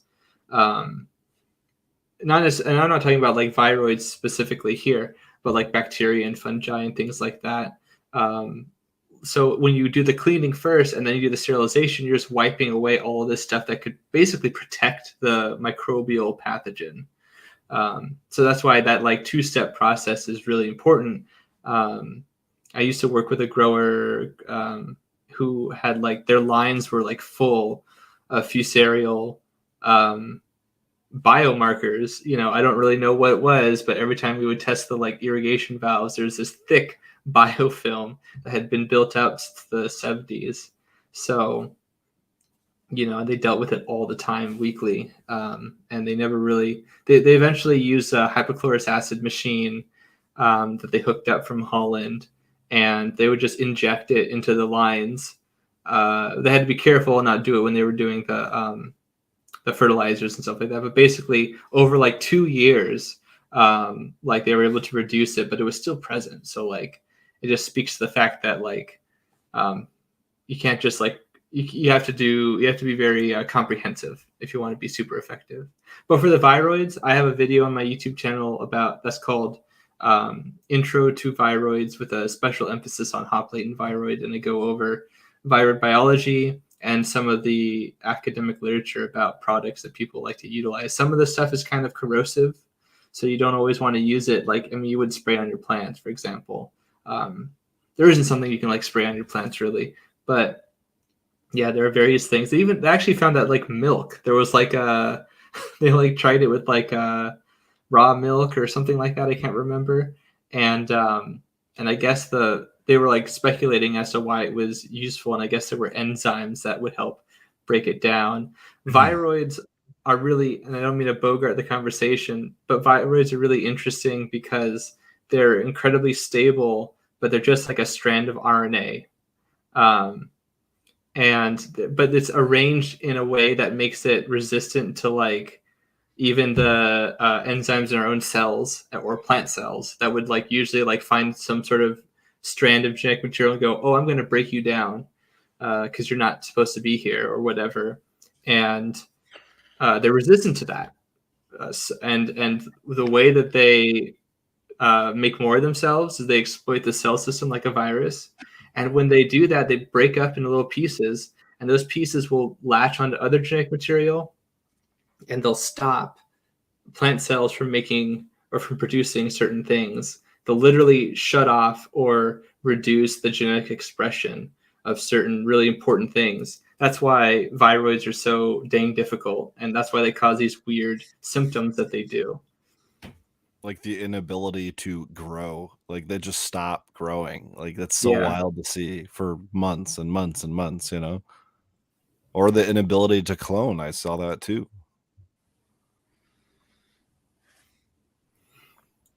Yeah, and I had also heard, I think somebody had said, and maybe it was this person who had said that that using a fire is not effective, which was actually surprising to me. I think I'd heard that previously as well. But you know, it's all kind of, it's like the word bulletproof. Like bullet resistant is more accurate. It's all about how big is the bullet, how fast is it traveling. It's contextual. Let's just put it that way. I'm sure that you could reach a temperature that would denature strand. But it's kind of crazy. Tobacco mosaic virus is an example of a virus that's very thermostable outside of its host, which is not very common, to be honest. I was told by one group that they were essentially to an attempt to save their genetics from hop site and thyroid. They were going to break down the plant into one individual cell that was not, infected, if you will, and then tissue culture from that one individual cell. Do you think that's a good way of going about it? Is that overkill? Is that the best way of doing it? What do you think? Oh, well, I'm not a tissue culture expert, but I think that is how some techniques work. And it is kind of what you're trying to do. Basically, you're trying to get a cell culture, very basically, that's got none of the viroid in it. And since you still have the genetic information, you're trying to stimulate the plant to grow from those culture cells. And it definitely can work. Some people have said that it doesn't work even when they have hired people to do it. And I think that is like anything, like what I said about the biocontrols even. Maybe the protocol didn't work this one time. Maybe the person administering it didn't do well. It doesn't mean that the procedure doesn't work ever, but there's human involvement that can introduce errors. Also, sometimes you miss something when you're screening the culture or something like that. That's why a lot of professionals will culture and then they will test afterwards to make sure that what they've done is sufficient. So, there's different ways and different people and different price points for these sort of procedures. Touche. Definitely different price points. I've heard that the tissue culture is very expensive. Yeah. Definitely very expensive. And takes a long time too. Sometimes like if your test comes, bless you, if your test comes back and you have more than one thyroid, whichever virus, it's very if you're noticing problems, it's very possible you've got more than just one. For sure. So they have to take multiple tissue cultures until they can be successful a lot of times. So it's really cool to see the little plants in the test tubes and the agar or whatever they're using and all of that science involved with the cannabis. That's really, really cool to see. Yeah, I think it's really cool. I'd like to learn more about it. Same. It does seem like we're, adopting as many different things that have already progressed in other industries and trying to apply them to ours, which I guess it's kind of a natural part of a, new industry or merging industry, if you will. But I mean, That's everything from hair straighteners to tissue culture, right? Well, I think our industry is a little special because we're so heavily regulated. So we're trying to pull out all the stops to just survive. Yeah, that's true. In some aspects. Finding out along the way which pesticides we should and should not use, you know what I mean? Because we just haven't been able to do the science. They keep adding stuff to the list as they go. And that's fine, though. You know what I mean? As long as we're finding out which ones we should and shouldn't be using, I'm okay with that. Good. I guess we can't use Eagle 20. Well, oh no, yeah. I mean, I go back and forth on that too. Like on the one hand, some things are banned, and I wonder why that is. And there's no reason given. That's the other thing, is that sometimes they give a reason, this is carcinogenic and toxic and systemic and will last in the plant for 10 years or something, and you're like, oh yeah, that sounds like a good idea, maybe we shouldn't use that. So that kind of means that seems common sense to me. Then there's something else that we're like, oh, we're just not going to do it. Why not? Oh, because this state isn't doing it. Well, why aren't they doing it? Well, I don't know, but we're just going to follow suit. Okay, well, we've got some really interesting stuff on our pesticide list too, naturally occurring substances and things like that. Isn't Overdrive one of those products? I used to use this product called Overdrive that I loved, and Colorado, I think, banned it. I don't remember. Wonder what the active ingredient is. I don't remember that one. Of course, I can't remember. I don't know. Have you guys ever used it? I think Overdrive was advanced, right? No, it was Bro. I haven't used an Overdrive. It was optic foliar. Optic foliar. Oh, that's Bro. That's not banned. I thought it was in Colorado. I had heard that it was Oh, at one no. time, and same kind of thing that he was talking about. It was like, so I didn't. It's not here, but I thought I had heard in a commercial setting it was banned in Colorado, and I don't know. I never heard why. And I Yeah. hear my plants were loving it, so then I stopped using it because I was afraid to use it because I'm like, if it's banned somewhere, then why? But Yeah, we have some really interesting stuff on our list here that's not on many other places, and people can't understand why. What I think is funny is there's shit that they put on the ban list that we can't spray on our plants, but they'll fly over in airplanes and fucking spray it over our building Yeah, that's true. to kill mosquitoes. I remember this. Yeah, thing. So we literally have to cover every intake in the entire building when they're spraying because that would make us fail a crop. Would you believe Tell it? me how that's Sprayed a on- fucking. Tell me how that sprayed on makes all sense. Food being grown. It doesn't. I knew somebody who I think is actually settling out of court with the government because they oversprayed some herbicide on their crop, and they were able to prove it. And they were able to also prove things like, and this is why this is not why documentation is important, but it can be because they were able to. They literally documented things like what the wind was like on the day, and Oh, wow. what like temperature and all that stuff. And they were able to show that it was a very windy day, which the labels on these pesticides couldn't be clearer. Don't apply this on a windy day. Like Yeah. don't, it's not like. Yeah, like there. Not that I support using these, but at least if you're going to use them, like follow the label that's supposed to be halfway reasonable and responsible. But of course, it's some government worker who either isn't aware of this issue or is, who knows, distraught. Maybe they're on furlough. Maybe they're not being treated very well. Maybe it's a very stressful time in their life. But whatever the reason, they decide Maybe the not to farmer do down the street put some money in his pocket. You never know. Monsanto paid them off. Yeah. Some corporate espionage, who knows? Yeah. But like it, humans are pests too. I suppose that's true. it is How true. dare you? Very true. I should know. I mean, That's the perfect. That's the Dang it. perfect precursor for my alien situation. Thank you. What did you just probe? what if the monster was people? Yeah, the aliens came here and decided we were a pest for the planet, so they're trying to eradicate us. There was a lot of agreement with you in the comments to that video. And I was very pleased. Very pleased. I love chat. Talking up to chat. Okay. So Matt, we should ask Matthew that question. So Matthew, so Baked, what was the exact? I don't remember the exact situation. If an alien race came to Earth and they wanted to take over, we have zero. So they're chance aggressive. of So they're winning against aggressive. them.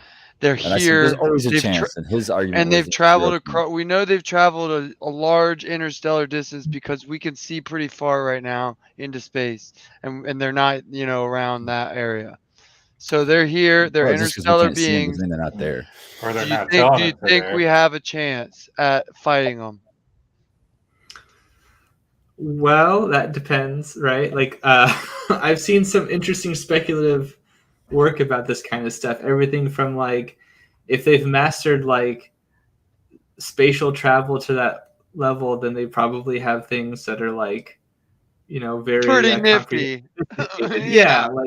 Like maybe like, well, I mean, and like we could like upend. I mean, if their task is destroy this sentient life because it's a sentient life form that could be a threat, yeah, probably no chance. If it's like the Halo series where like conveniently the Covenant like wants the Earth to be intact, then like maybe we have a bit of a chance there because there's some equalizing force That there. was- But if it's just That planet was my crack, argument. As soon as they come on our territory, we cough on them. They're done. Cortez blankets, it. baby. Cortez blankets. But see, that I fall right back What to did they your do with argument with Amazon? that, Matthew Gates. They travel across the the whole universe, and they don't Yeah, have but they like can do that. scanners to be like, this is an oxygen-rich environment. They These could people totally have do that these out of kind of luck. viruses. They These could have just people have- luckily fucking went through the fucking. They could just know how to fucking catch solar winds and get going really fast. I don't So- believe that. I so don't what believe it's year- gonna be coincidental that they're here. So Well, what they here could on use- Earth would they They even could use want? drones, right? They could use automatons. They don't even have to leave the They upper want, atmosphere or they even want space, for that space matter. nugs.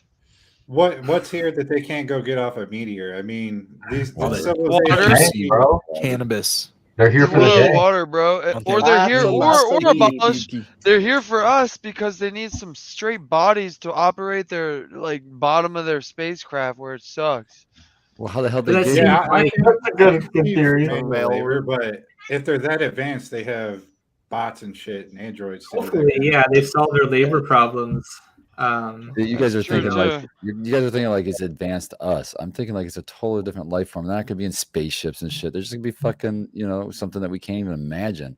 And when they fucking come here, we're gonna cough on their ass, and they won't even know what the fuck hit them. We They're done. something we can't It's like some imagine. crazy army of like orange forces That's snowshoe, Spartan. coming to Earth. Wait, did Mark Zuckerberg get COVID? We might be able to figure this whole thing It's a out. very European theory of Spartan there. I Dude, hope what if so. what if So, they yeah, came? The bar and introduce them to a few Hey, people. it wouldn't What if be the they first came time I and was right. Matthew Gates That's all had I'm a gonna say. collection of rare wasps from around the world, and he's like, "Oh, this is it," and he unleashes them, and that's the key. He kills the aliens with a rare wasp poison.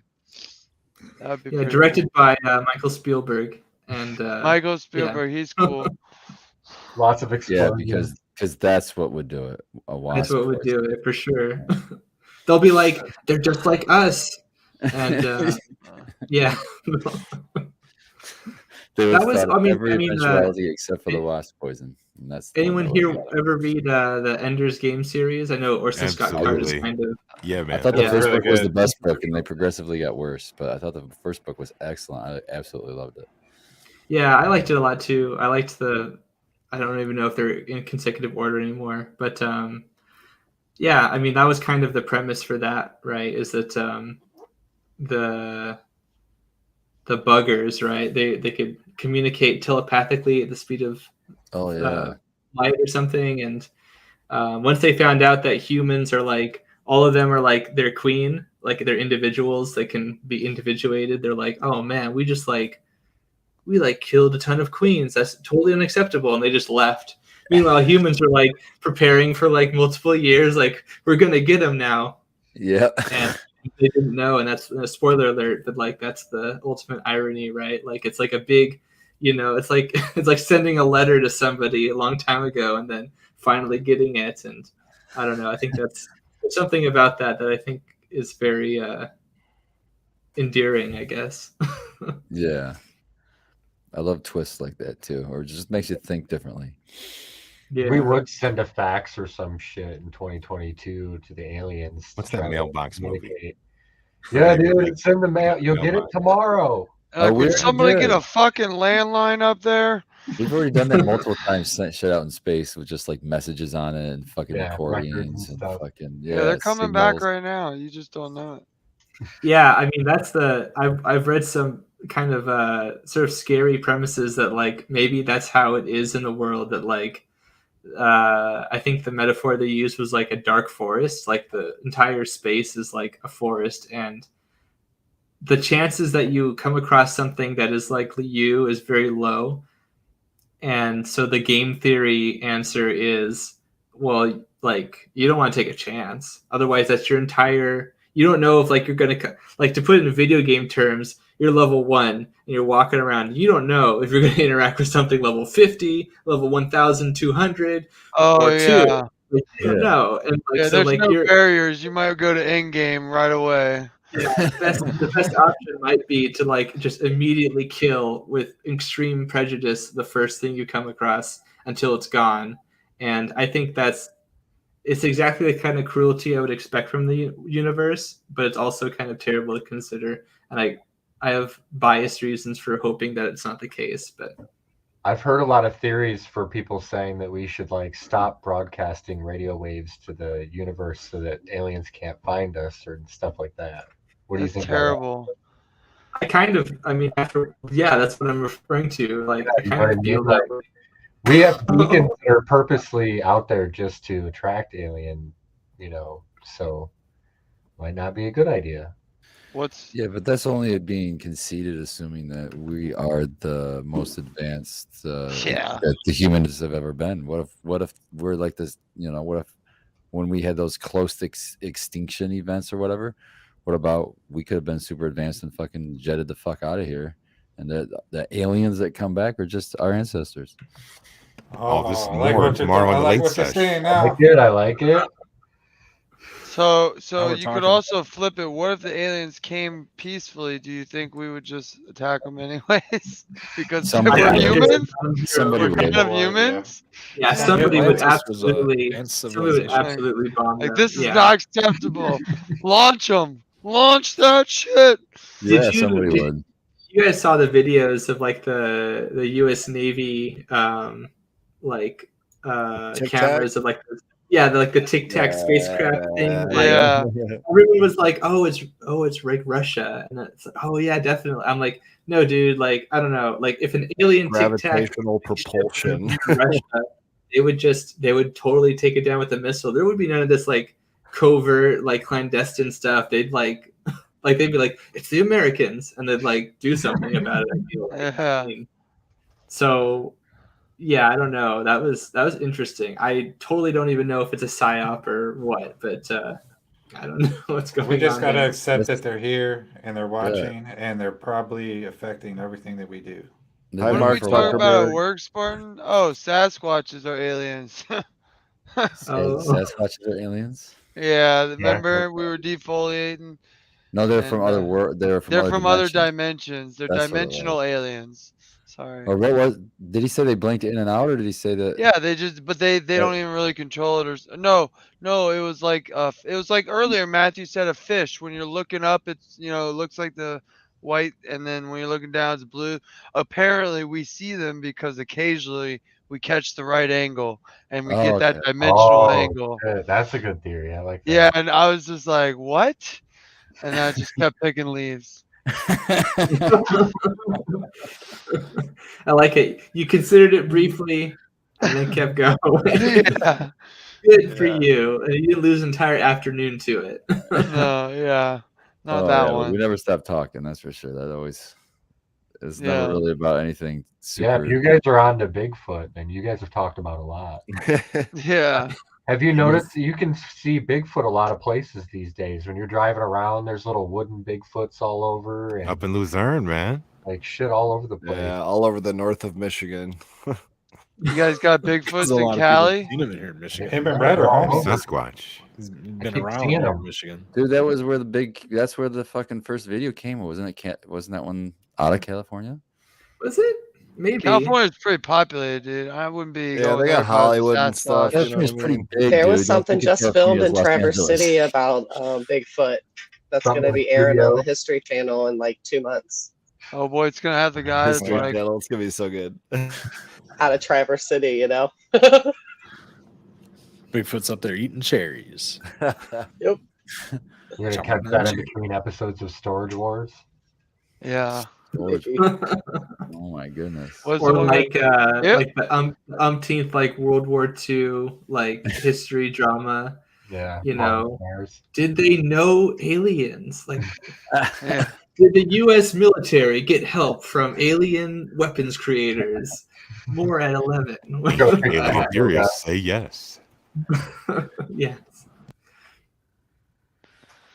Well, this has been good. This has been good. Matthew, I have to thank you because I usually send you DMs when I have questionable pests or not. And you always answer me. So I definitely thank you for that. I appreciate it. I I take a lot usually of pride in freak that. out. But yeah, that's why I try to send you good, easy videos. You can see what I'm looking at. Thanks. It's not always my experience with other people, but although some people send some really great stuff, other times people just don't have the ability or the technical resources. Right. They don't have the right phone or whatever to get the picture, or the microscope to get the picture. I know I've had to take some pictures with like the USB microscope before to get a really good picture of like a thrip larva or something, and yeah, learn that way. It kills me too, like, because some people just don't know, like, that might be a little complicated and they're desperate, right? And it's like, or I can feel that in the messages. And they'll be like, here's like, 10 pictures of like a leaf that's like slightly yellow or orange, or there's something like, it looks sickly, but like, I don't know, like it could be 10 different things. Like no context, just like, collage. What can you tell me? And, I don't want to be like rude, but it's like nothing. I can't really tell you anything necessarily. Right.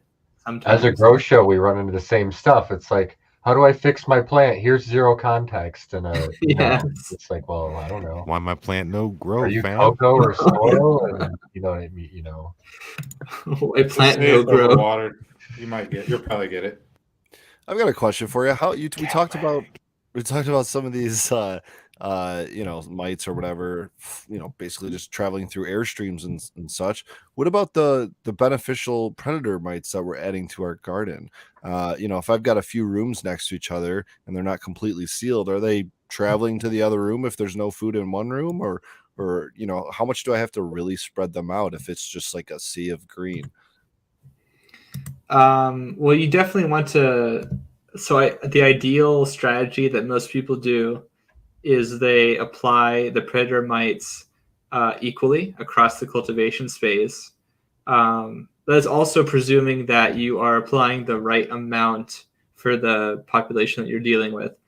In my experience, hot tip, and a lot of people do the same sort of level, so it's not like it's unique to me or anything.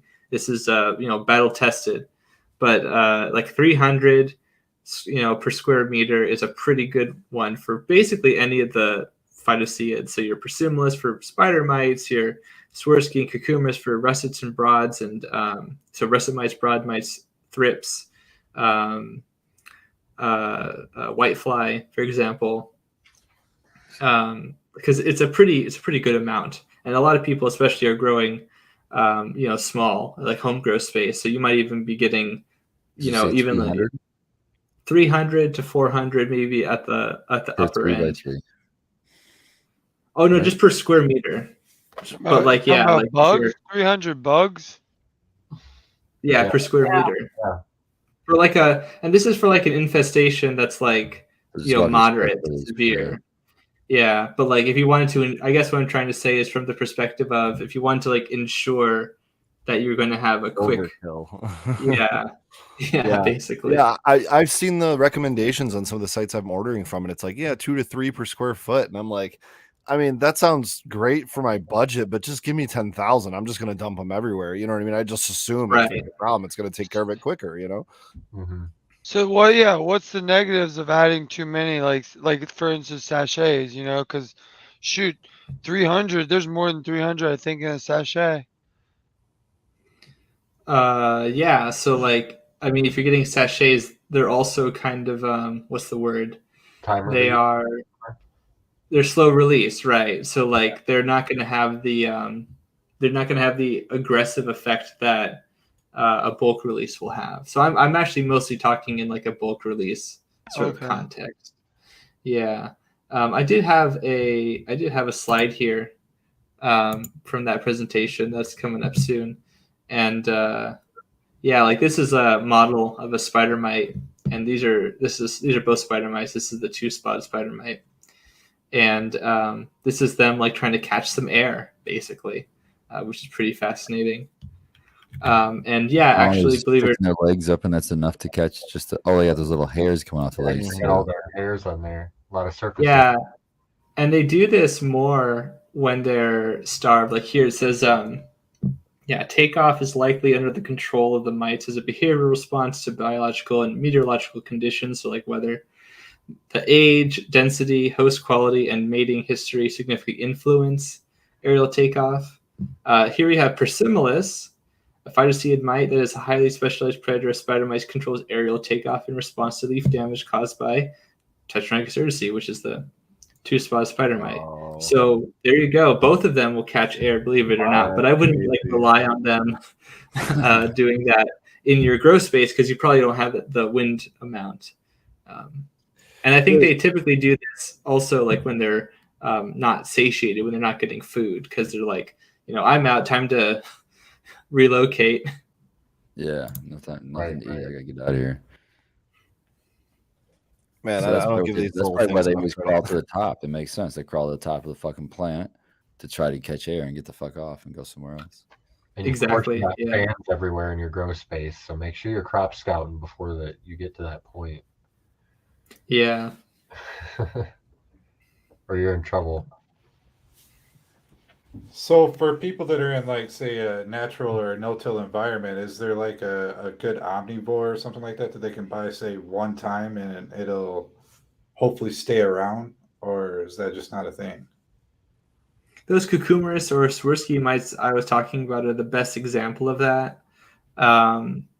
So they go after, they can sustain themselves on pollen, which is great. Also the females especially, because I think Spartan's heard me say this about 4 or 5 times on the Cheap Home Grow podcast, but the benefit of the pollen feeding is that they can get a lot of proteins from the pollen and they don't have to wrangle prey in order to do that.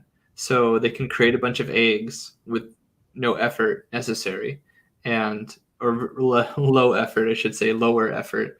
And that's really beneficial for you as a cultivator. But they go after, they're called type 3 predatory mites. So they're omnivorous. They go after pollen. They go after various pests, like I said before, whiteflies, thrips, although not all life stages. They will sometimes go after spider mites a little bit, but they're not what I would call a hard counter. I would definitely use a different predator like Californicus or Persimmilus, or the spider mite midge. That is an option, or the spider mite lady beetle, a specific lady beetle that feeds on spider mites. Those are also things that exist that oftentimes don't get attention. But yeah, there's not really a panacea. Otherwise I would just tell people to do that, Yeah, you'd be talking yourself right out of a job, man. I know, right?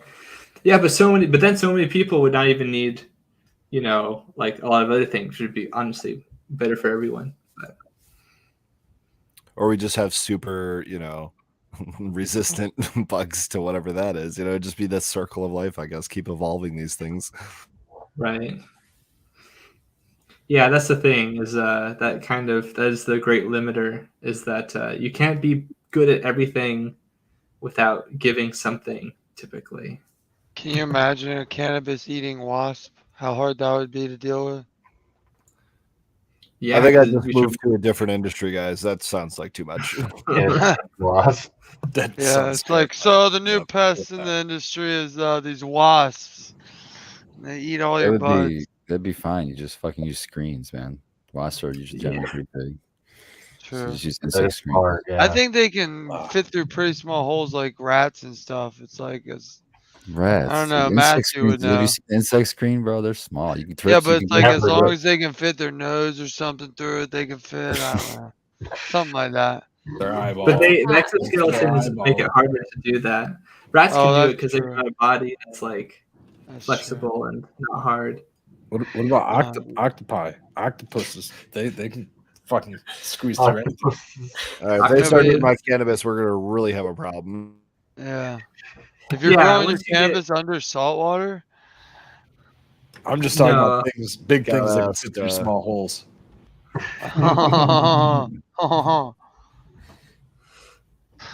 Well then. So actually, red imported fire ants will go after cannabis plants. I've seen that happen. They will.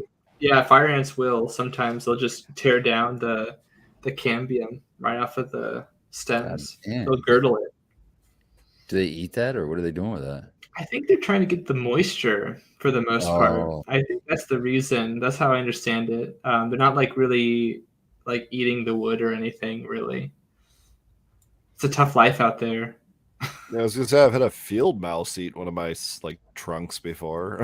I've definitely seen that too, and that's like, yeah, like I'm mostly a insect mite, microbe type person when it comes to the pests, but like, yeah, rats, like good luck, thank you, or deer or something like that. Some other Fucking deer. Deer jumped over my car on the drive home today.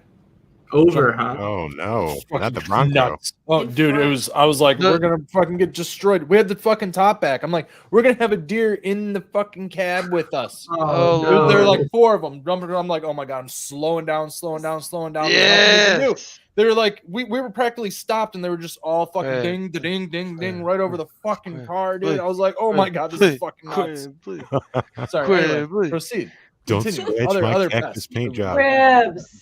Would've been Can we get him awesome going? if Can we you get him were going? car. Quibbly! Look at him. He's so cute. Quibbly! Nope. Sometimes he He's screams. gonna chant at the dog. He's pissed. He doesn't want to be up here. Oh man. He looks Happy boy. uncomfortable. See us? Yeah, he's not happy. I'll put him down. Oh, I don't want him shitting on me or something. man. That would be not great. Or Nervous, wiping his He hasn't done that butthole. ever in his whole life. Would that top Um, lighting your beard on fire though? Yes. Yeah, as far as Yeah, I'd be more upset I with would that. say, yeah, probably. Yeah. One is a Yeah. casualty of war. Yeah, I'd Chicks rather. like scars, right? The other's a casualty of dinner. Ah. Yeah. It's just a matter of course. Good course. Especially that last course. Yeah. So, I mean, are there any questions from chat? I was not looking at chat for a while. Ooh, this is the what do you call it on game shows? Quick round. Jet had another Lightning question. They were round. questioning again. I don't know if Lightning they were trolling, but they were curious about the sound repelling insects and stuff like that. And I know that you just had an Instagram post about it. I referred them to that, but they brought it up again. So I don't know if you wanted to talk about that at all on the show.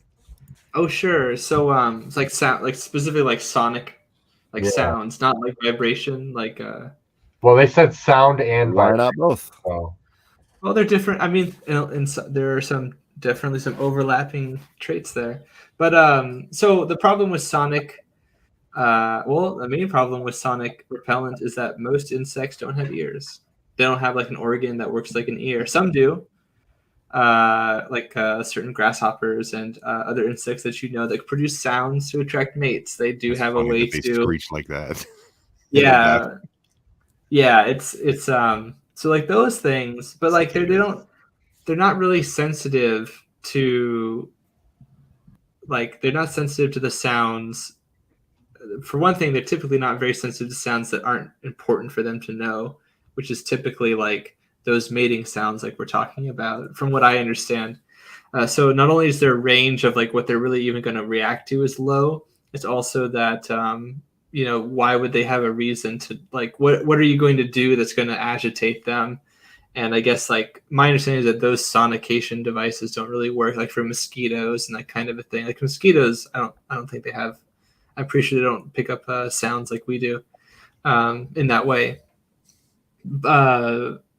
But there is some interesting research about lacewings and other sorts of insects. I talked about it recently. They this is like vibrations though, but like perhaps if you were to vibrate the plants, of course, lacewings are things that you want. They're predators, so this is not really a great idea. But other insects like leafhoppers and things, they also will like they'll like tap on the stems and they'll like basically through percussive force, they'll make like a vibration that others can like pick up on, and maybe that'll tell them that they're a mate or get out of my territory or something like that. So like presumably you could interrupt this important communication by like mechanically stimulating the plant like with some sort of like vibration device, maybe. But I could maybe even prime, maybe has some other physiological effects. I'm genuinely interested in simulation and mechanostimulation, because I think there's some interesting physiological effects you might be able to produce, but I'm cautiously optimistic, but with a capital C, because you might also introduce problems, and also might not be like there might be reasons you don't want to do that potentially. Like I maybe was just thinking about the whales and the dolphins, man. Like, aren't we just totally destroying like them with all of our extra sounds we're adding to the ocean? yeah, noise pollution. Yeah, absolutely. That's where my mind goes to that. Or like with our lights, even light pollution. Like it's cool as an idea, but you might introduce a different kind of pollution that we were already trying to like kind of get rid of. And you know, like there's this idea, there's this I've talked about it before, the photonic fence is this really cool concept that was made to basically laze mosquitoes in like malarial mosquitoes, where malaria is very common. It's literally like a radar that will like look and discriminate mosquitoes from like other insects, which I found really cool. And then they'll just laze it. Now there's some potential problems with that, right? Like what if your eyes are here, the mosquito is here, and the laser is over here, and it lines up and it lasers your eye? Yeah, that might be a problem. Pretty sweet. You know, so there's some like things to figure out, but like I like that kind of concept because it's like non-chemical and it's very low power. You don't have to don't have to turn it on for very long. You just have to singe the wings and the body, and it's like very dainty. So I think there's some cool applications there potentially. You were talking about cool. I want a laser defense grid for my grow. That would be sick. Right? Like, come on. Yeah, dude. That probably wouldn't even be that expensive.